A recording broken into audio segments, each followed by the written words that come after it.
block out any distractions and any outside thoughts. But this is that sweet moment of prayer that we have been waiting for. That time to turn in the presence of God and have the reassurance, health, and radiating, perfect, purified thought inspires through our minds. As we take a deep breath and hold it for a moment, and slowly releasing it, feeling your body relax,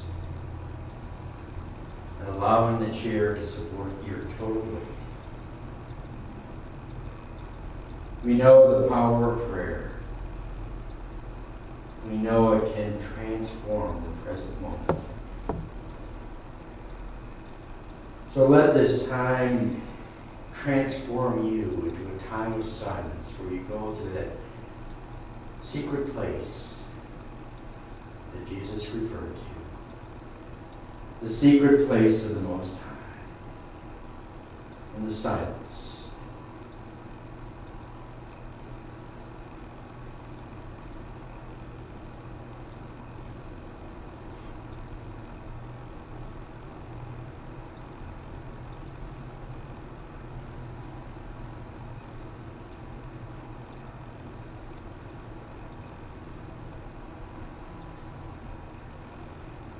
God is the source of our supply. We know that God is working in us to will and to do God's work. It is God who prospers us. In this prayer time, we open our minds and our lives to fresh inspiration. As we watch the flowers bloom in the freshness of spring. There's always more to you that can be called forth so that your contribution to God and humankind is more worthwhile and meaningful.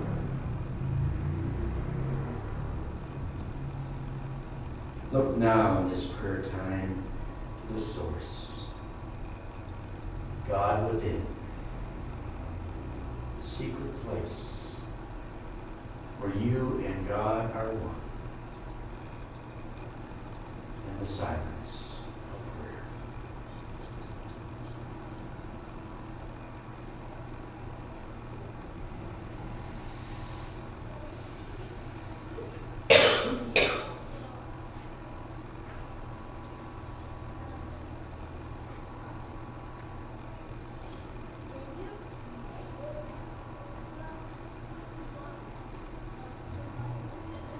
You no longer limit yourself, for God doesn't limit you.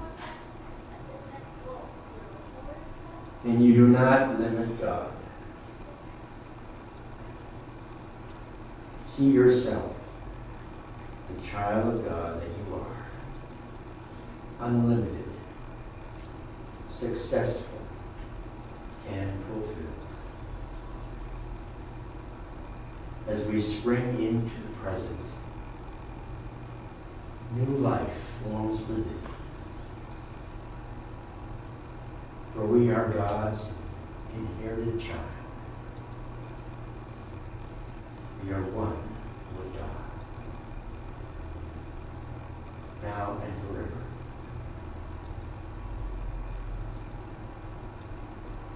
So it is.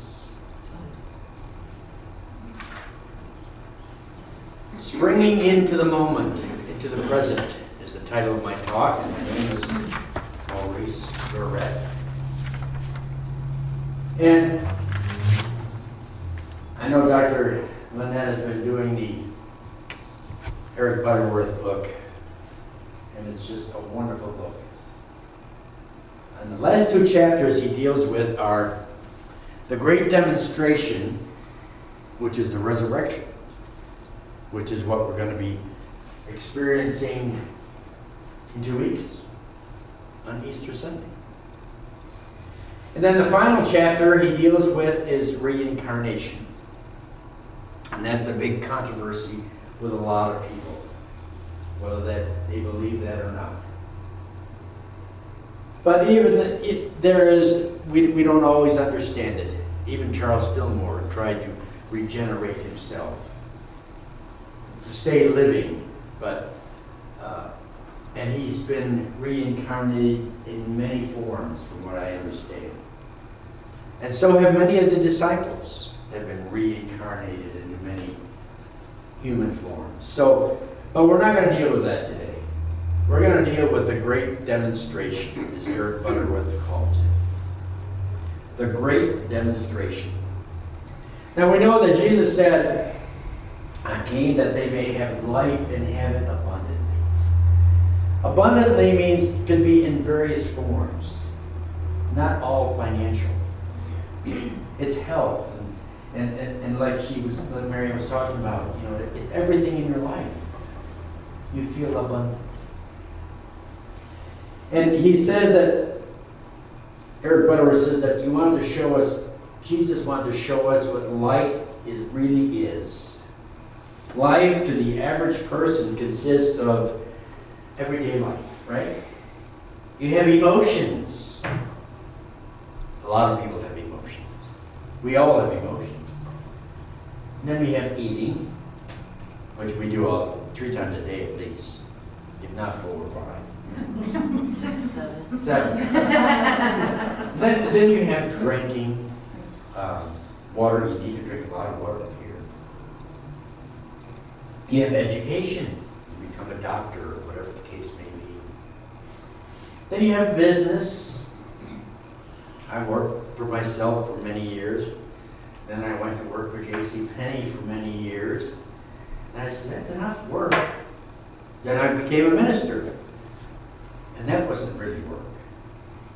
That was an expression of my inner God self that I felt so inspired to do. Then you have pleasure. But you always have a lot of hoping and wishing, don't you? That's part of life. Sleeping. You gotta have sleep at least 8 hours a day. 9, 10. Yeah. And we can't forget worrying. It's everybody's nature is to worry. But I always used to tell my mother, she used to pray a lot. And I says, Mom, do you pray a lot? But you worry a lot too. And you know what that's doing to your prayers? It's canceling them out because you don't believe in them. It's just words. So if you worry, don't pray. If you pray, don't worry. That's what I used to tell her. And then you have hating, fighting. The world is full of that. Then you have hoarding. I just emptied out my shed to bring in a new shed. And my God, I couldn't believe the stuff that was in there. Why am I hoarding this stuff? I bought a new shed to consolidate. It's the same size. So where am I going to put it all? I guess I'm a hoarder. And then some people like to dominate. Every day when we hear the police report, there's at least 1 or 2 domestic abuse where people want to dominate. It's amazing. And then you have disappointment, and then finally, death. We often say, Eric Butterworth says, we often say in the face of some limitations, well, that's life for you. That's life for you. Because you create it. You're creating your own life, aren't you? You're writing a script. We're into the theater. We're writing a script of our life. And we watch it every day. But it's not life at all. It is but a small fragment of life whose full potential has been frustrated. Life is God and life is boundless. And that's why we have seasons. There's a season for everything. For life, there's a season. A time for every feature under the sun. And Eric Butterworth says that looking at the empty tomb, the resurrected Jesus, and the great possibilities of life that they revealed for all of us, we could say, and we should, that's life for you. This is the life that Jesus is revealing. A new life. Through the resurrection, Jesus provided conclusively that the life of God is indestructible. So you are spiritually indestructible. Changeless and eternal. And not just for himself, Jesus did, but for you and me as well. Easter deals not only with the passing into death and return, but the power to go beyond the end of things to a new opportunity and a new vision for overcoming. That's what Jesus proved to us. And that's what we believe in. Jesus demonstrated that life is not an experience of dying. Life is not an experience of dying, Eric Butterworth says. And he also states, one of the things that really surprises me, but he was that type of a person anyway. One of the most hideous doctrines of Christian theology is that which cries, quote, "From the day you were born, you begin to die," end quote. What is there to look forward to? Really? I still think of that cashier at Bash's that has a sticker on it. Have you ever seen him here?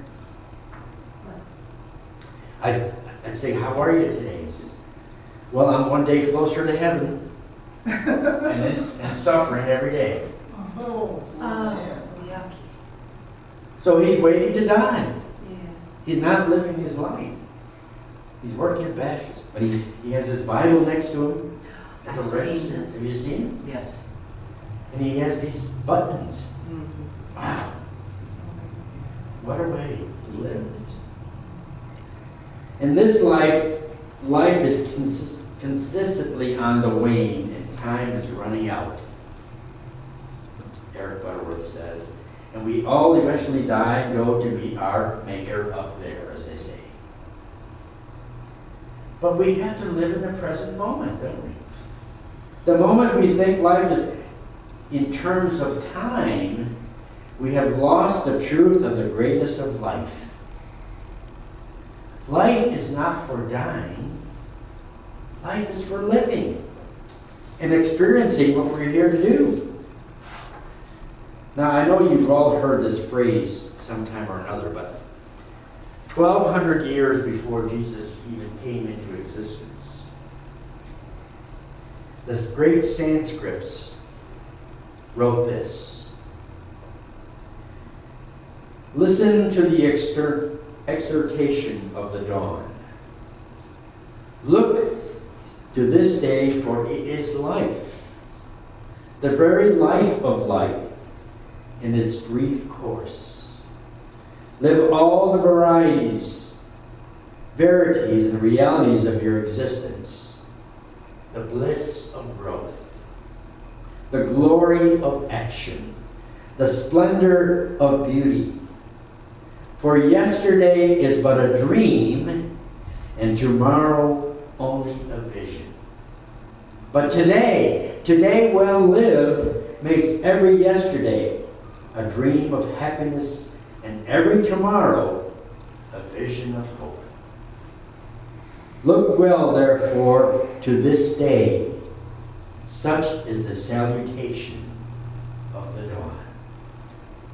End quote. And all these wonderful phrases that were written 3,200 years ago, we can use today. And they were so inspired for the day, for life. To live each day in the moment. Even Charles Fillmore, our co-founder of Unity, said, God is and we are.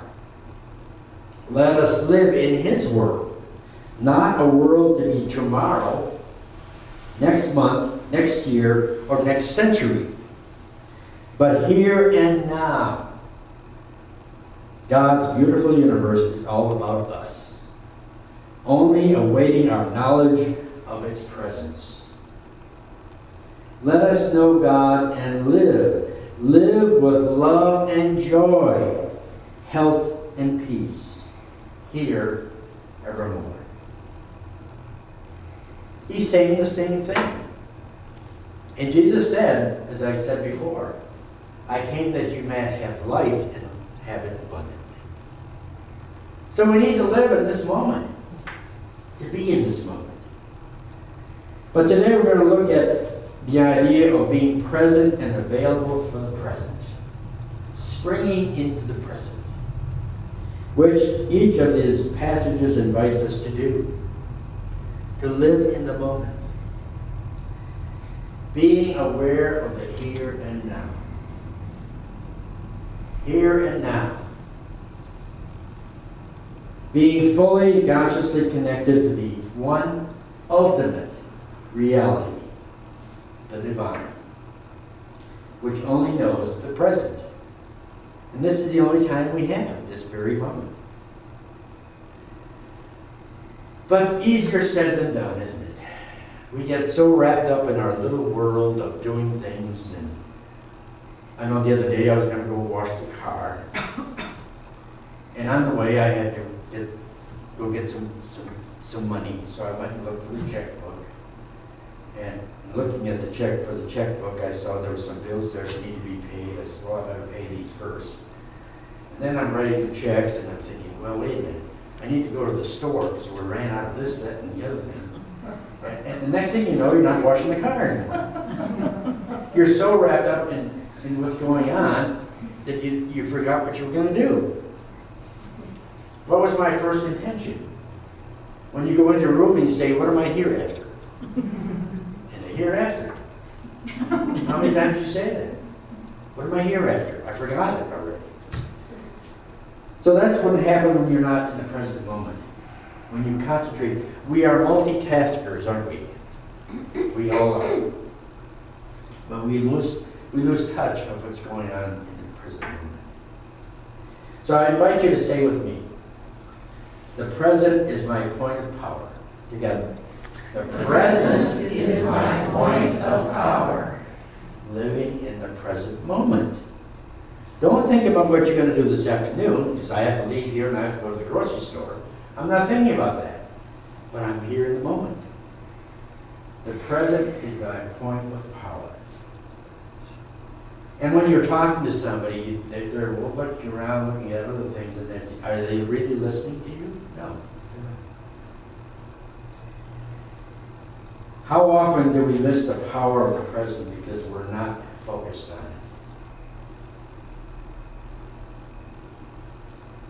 I suspect you know what some things are that keep us distracted from the present moment. So many times we live with regret of the past and being dissatisfied with our present moment or looking toward the future. That's what distracts us all the time. The past is a big one. First, you spend mental time thinking about the past. Lots of time in yesterday, in the past. Regretting it, beating ourselves up about it, shoulda, woulda, coulda done things differently. It's important to review the past and gain wisdom from it, but not to live there. Don't judge me by my past because I no longer live there. Right? Because if you live there, you wouldn't be in the present moment. It's important to view the past for what it teaches us. Because we learn some things all the time. I know I did this in business. I learned to be self-employed and take care of my own business so that when the opportunity came, I went to work for somebody else because I knew how to do it. And that's why I was hired. Because I don't want us to live in the past, we are always moving forward. And think of it that way. But we are also dissatisfied. Dissatisfactions is a lot of what's going on in the world today. They say this president is one of the worst presidents we ever had. Well, you know what? 5, 6 years ago, they said the same thing about George Bush. So every time we get a new leader, they become the worst leader we've ever had. So how is it going to change? Because we're all dissatisfied, aren't we? Nobody can ever get it right. From one administration to the next, who's always at fault. But is it them that are at fault, or is it us? Because we keep electing the same officials. We're dissatisfied. We're dissatisfied with our life too, aren't we sometimes? A lot of times. I want to take a mental note and invite you to close your eyes and think about your life in this present day. Think about your home, your car, your possessions, your bank account, your friends, your pets, your family,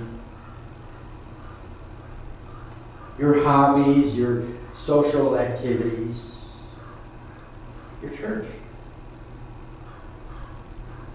Get a nice picture of as much of what is in your life as you can.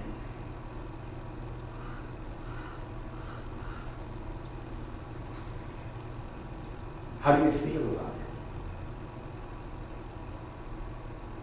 My home needs a lot of work. I need more in the bank and friends. They're okay, but more free time to enjoy my hobbies.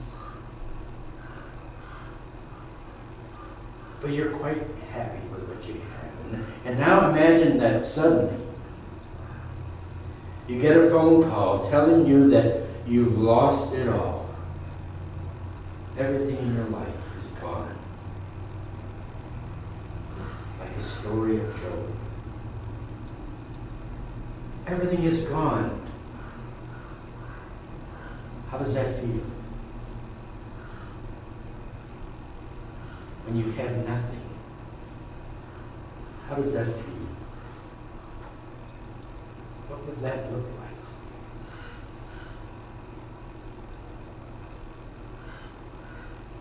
And then the phone rings and someone says, sorry, the computer made a mistake. You haven't lost everything. How does that feel? You're quite happy with what you had, aren't you? Because you didn't really lose it. The present never looked so good, did it? But then we go into the future. A third state of mind where I think we often live is in the future. Worrying and fretting. I know Dr. Lynette said this morning, she says, usually we have 30 people here. Now we're down to the teens and the 20s. What's happening? We worry about the future.